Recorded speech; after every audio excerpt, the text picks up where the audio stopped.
परम पूज गुरु माँ आपके चरणों में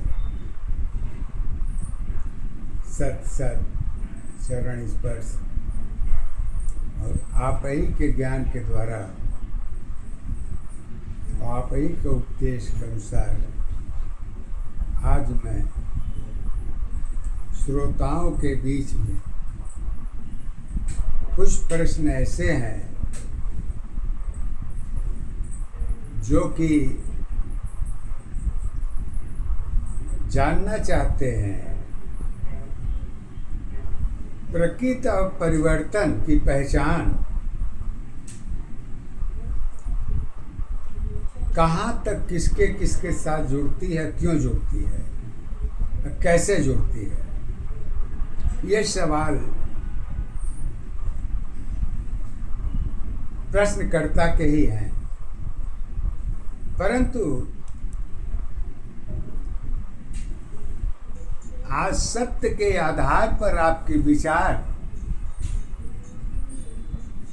धर्मों के आधार पर तो कही जा सकती है, लेकिन सत्य का आधार क्या है, इसको आप अपने सत्य गुरु श्वास के द्वारा अपने ज्ञान श्रोताओं को दें। गुरु माता कहती हैं कि प्रकृति की पहचान तो सदा परिवर्तन दशा के आधार पर ही देखी जाती है, क्योंकि क्रिया प्रणाली की मानव जीवन की पहचान होती है, परंतु ये सत्यता केवल मानव जीवन के आधार तक ही नहीं सीमित देखी जाती है, क्यों और भी सत्यता जुड़ी दशा में देखी जाती है। जैसे जीव जंतु वृक्ष फल फूल जल मिट्टी आदि सब केवल प्रकृति के परिवर्तन दशा के अधीन ही जुड़ी हुई होती है, परंतु बेटी कारण की दशा तो अलग अलग हो सकती है, लेकिन अपनी गुण की दशा में प्रकृति सदा स्वयं अपनी ही पहचान में होती है, क्योंकि स्वयं की अपनी ऊर्जा शक्ति तो स्वयं प्रकृति की होती है, बाकी की ऊर्जा शक्ति किसके साथ क्या होती है उससे कोई मतलब नहीं है। स्वयं की पहचान ही व्यक्ति की अपनी पहचान होती है और अपनी ऊर्जा शक्ति होती है, और वही ऊर्जा शक्ति जो है आपके जीवन के साथ भी चलती है। क्यों होती है? क्योंकि प्रकृति सदा दूसरों की दशा में ही अपनी पहचान देखती है, क्योंकि पहचान तो प्रकृति की अपनी पहचान नहीं होती है। क्यों नहीं होती है? क्योंकि यही तो पहचान परिवर्तन एक आधार की पहचान स्वयं में होती है, परंतु अपनी पहचान मानव जीवन से लेकर जीव जन तक की आदि सब प्रकृति की अधीन ही पहचान होती है। ये बात नहीं है कि केवल मानव ही जीवन प्रकृति की दशा के अधीन होती है। इसको गुरु माने कुछ उदाहरण के साथ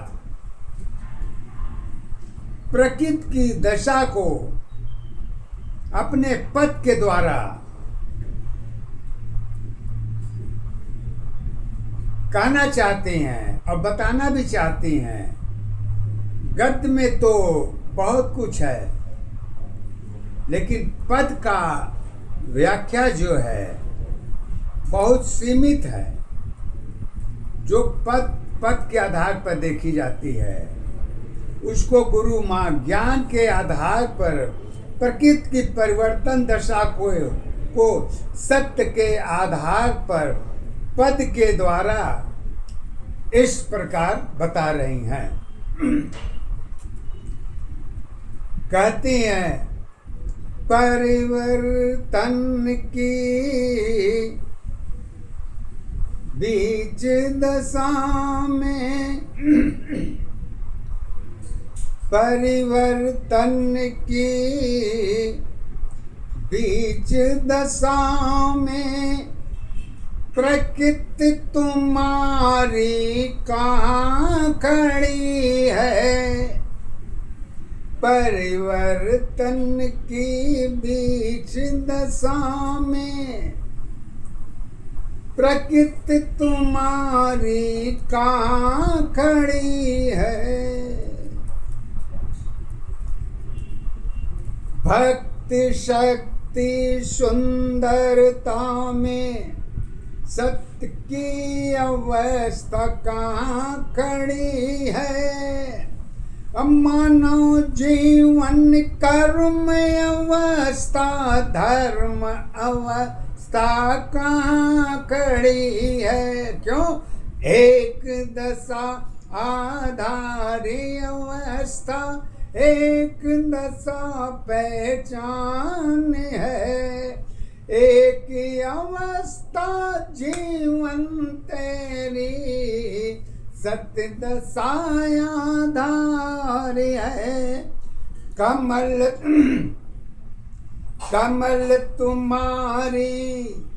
कमल तुम्हारी सुंदरता आधार तुम्हारी एक है।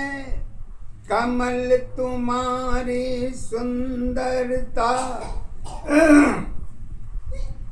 आधार तुम्हारी एक है। परिवर्तन में जुड़ी अवस्था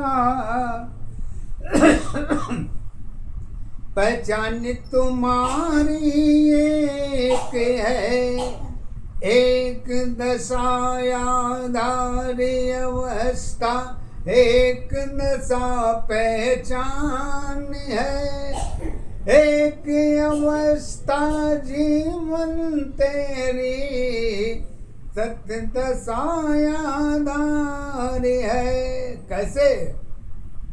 गुरु माँ कहती हैं ये परिवर्तन तो जीव जंतु से लेके वृक्ष पौधे से लेके मानव जीवन तक की दशा को दर्शाती है।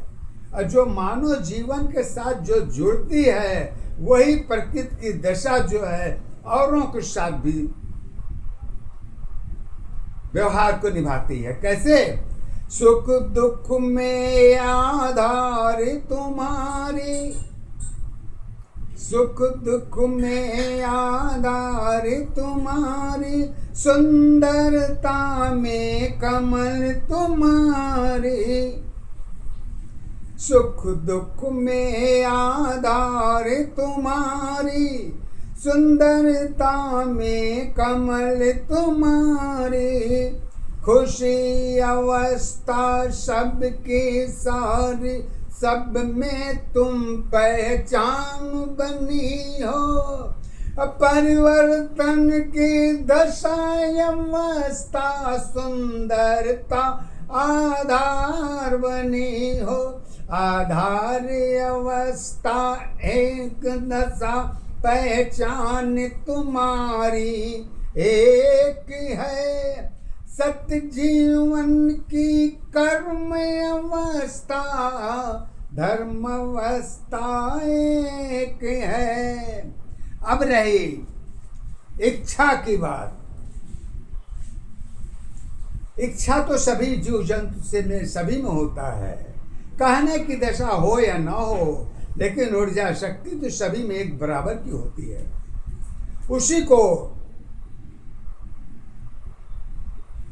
गुरु माता कहती हैं चाहत में तुम एक बनी हो स्वयं दशा आधार नहीं।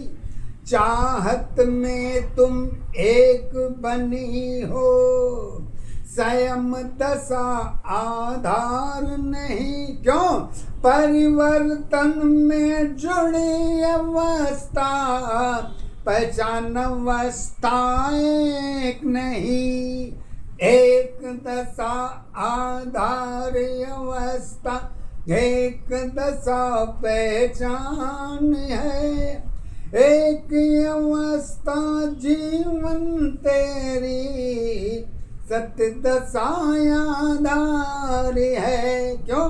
मानव जीवन स्वयं अवस्था प्रकृतिक सत्य आधार बनी। मानव जीवन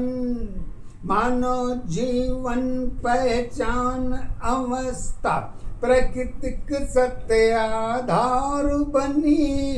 परिवर्तन में दशा स्वयं की खुद पहचान बनी। प्रकृति अवस्था जुड़ी दशा पहचान तू मारी एक है।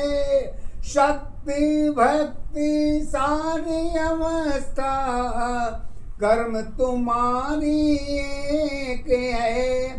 एक सत्य में कर्म अवस्था धर्म दशा पहचान है। अगुण की दशा तो सत्य अवस्था एक सत्य आधार है। आधार अवस्था एक दशा पहचान तुम्हारी एक है। यही अवस्था मानो जीवन सत्यावस्था एक है। एक दशा आधार अवस्था एक दशा पहचान है। एक अवस्था जीवन तेरी सत्य दशा आधार है। इसको गुरु माता जी हमारी कहती हैं। इसके आगे और भी है।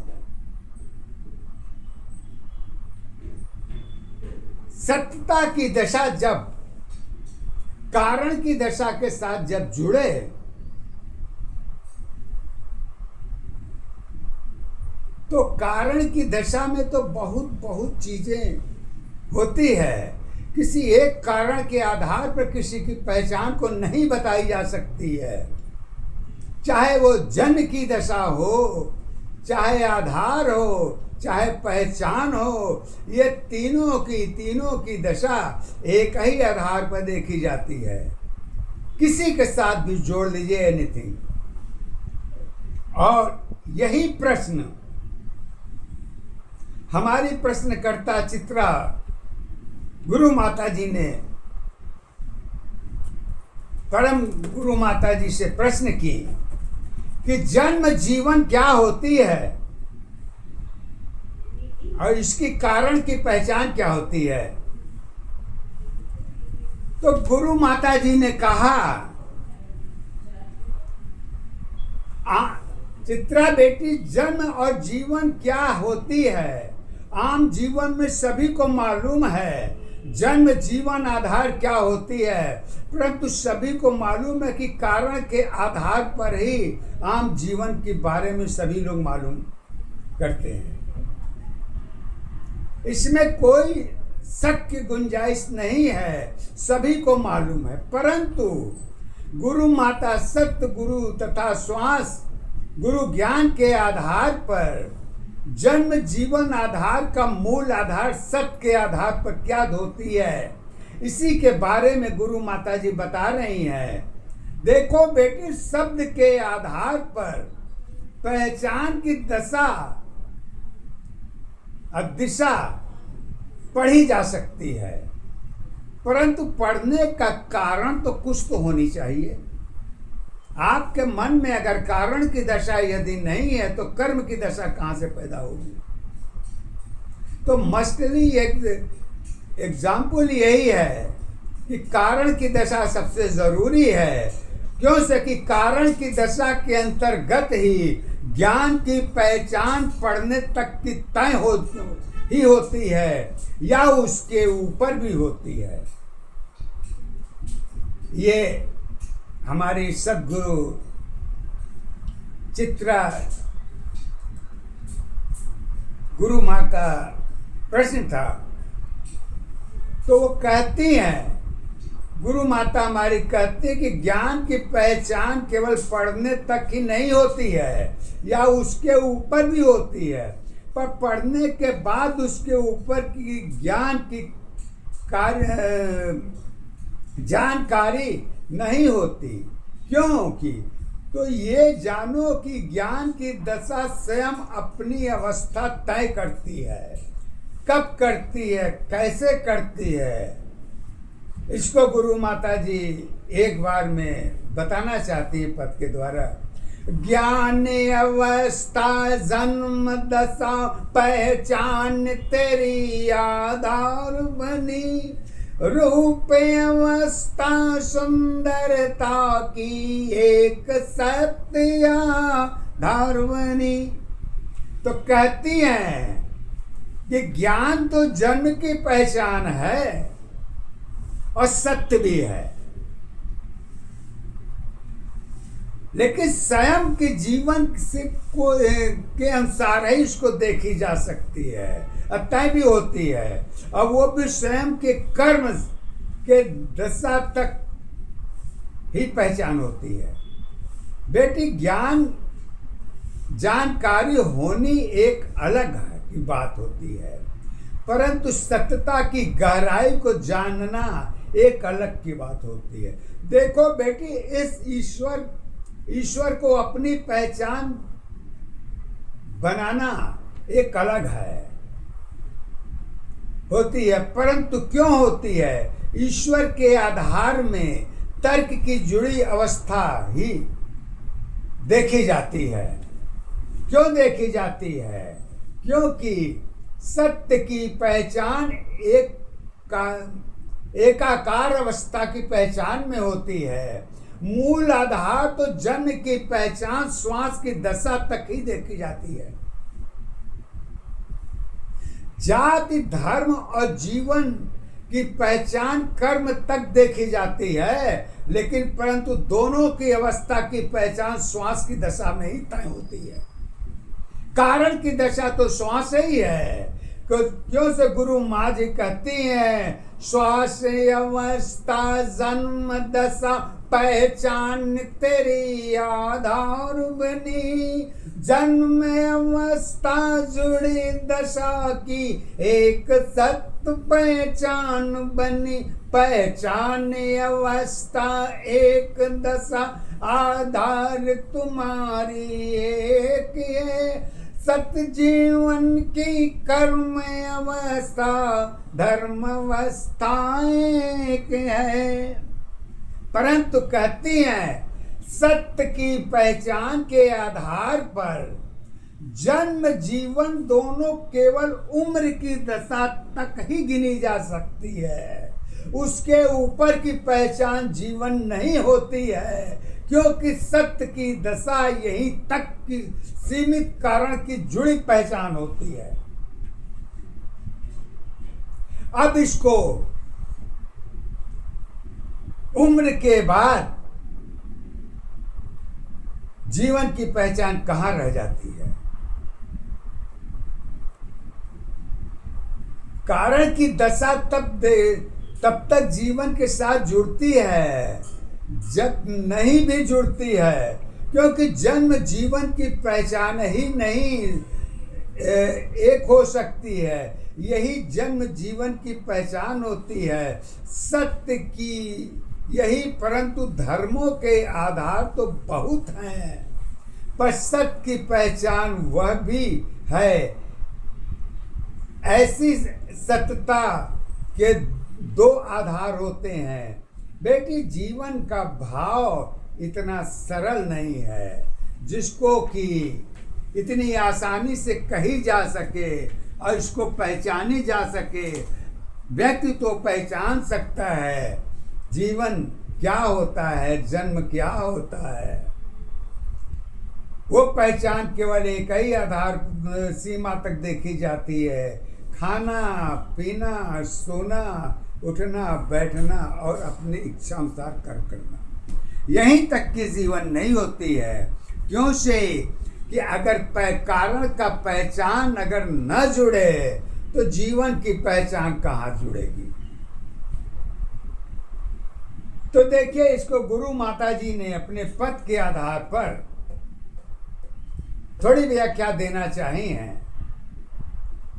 पद के आधार पर कहती हैं, कारण की पहचान अवस्था मनो की आधार है। कारण की पहचान अवस्था मन की आधार है।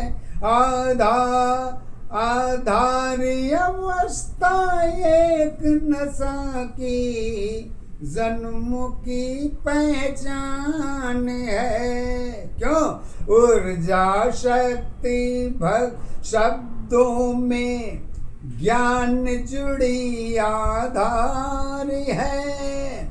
लिखने की दशा और है, सोच की पहचान है।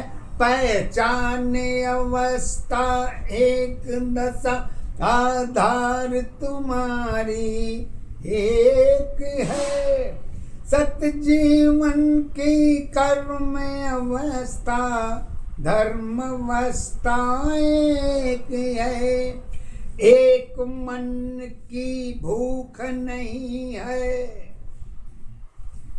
एक मन की भूख नहीं है।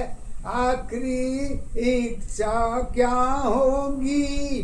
मन की दशा सही रही है, समय की पहचान होगी। अवस्था की पहचान में अवस्था गुण एक है। कारण की अवस्था कुछ भी हो, मन की अवस्था एक है। एक दशा आधार अवस्था एक दशा पहचान है। एक अवस्था जीवन तेरी सत्य दशा आधार है।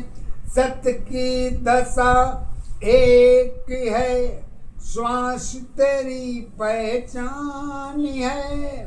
मन की दशा श्वास की अवस्था समय की सत्य पहचान है। त्याग धर्म और नीति अवस्था श्वासों की आधार बनी। सत्य की पहचान काले पट्टी श्वासों की आधार बनी। आधार आंखों के ऊपर काली पट्टी क्यों है? इसका जन्म का इसका पहचान कहां से होता है? इस भाव को मैं थोड़ा कुछ आगे के हिस्से में गुरु माता जी बताएंगी, लेकिन अभी इस समय जो चित्रा जी ने प्रश्न किया है उस प्रश्न को छोड़ना नहीं चाहती हैं, इसीलिए इसको लेके आगे कहती हैं। सत्य की अवस्था एक दशा है, अलग अलग पहचान है। गुण की सत्य श्वास में देखो, यही तेरी आधार है। आधार अवस्था एक दशा पहचान तुम्हारी एक है। मन की दशा श्वास की अवस्था जुड़ी दशा पहचान है। दोनों अवस्था एक दशा की, दोनों अवस्था एक दशा की गुण की सत्ताधारी है। मानव जीवन कर्म अवस्था धर्म सत्य आधार है। आधार तुम्हारे सामने है, काली पट्टी पहचान है। डरी तुम्हारी पट्टी है, दया क्षमा सब एक है। सत्य की मूर्ति पता नहीं है, न्याय की मूर्ति क्या होगी। न्याय की मूर्ति गुण की दशा है, गुण की मूर्ति सत्य होगी। धर्मों में आधार तुम्हारी न्यायिक सत्य आधार है। गांधारी की पहचान तुम्हारी पट्टी की पहचान है। कारण की दशा कुछ भी हो, सत्य की दशा तो एक है।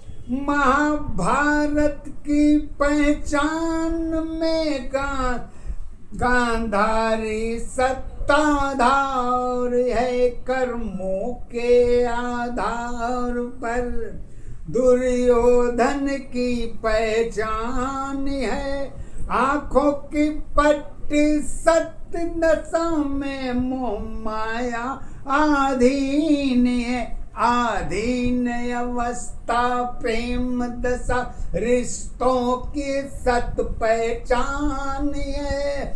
गीता में आधार अवस्था एक दशा पहचान है। माया मोह में न्याय नहीं है, न्यायिक क्या आधार है। आंखों की पट्टी सत्य दशा में देखने की आधार नहीं। गवाही किसकी कैसी होगी, न्यायिक सत्य पहचान पर। सिस्टम में जुड़ी अवस्था न्याय अवस्था एक है। न्याय तुम्हारी जन्म के साथी, न्याय तुम्हारी जन्म के साथी की पहचान नहीं। परिवर्तन में समय अवस्था न्याय की आधार है। समय असब की अपनी अपनी इंतजार की आधार है। ऊर्जा शक्ति जुड़ी अवस्था एक दशा पहचान है। धर्म की पहचान अवस्था समय की न्याय आधार है। जीवन की कर्मों में तुम्हारी समय की सत्य पहचान है। पहचान अवस्था एक दशा आधार तुम्हारी एक है। सत्य जीवन की कर्म अवस्था न्याय तुम्हारी एक है। गुरु माँ के मन की दशा में अरुण का मन एक है। एक मन में कर्म जुड़ी है, सत्य धर्म आधार है। मन की दशा गुरु माँ की ज्ञान का मन एक है। अरुण की जीवन भक्ति में मन की भक्ति एक है। एक दशा आधार अवस्था एक दशा पहचान है। एक अवस्था जीवन तेरी जीवन की आधार है। स्वार्थ की जीवन जगत अवस्था, स्वार्थ की जीवन जगत अवस्था सुंदरता आधार है। श्वास मन की जुड़ी दशा में एक सत्य आधार है। आधार अवस्था एक दशा पहचान तुम्हारी एक है। यही अवस्था कारण की आधार तुम्हारी।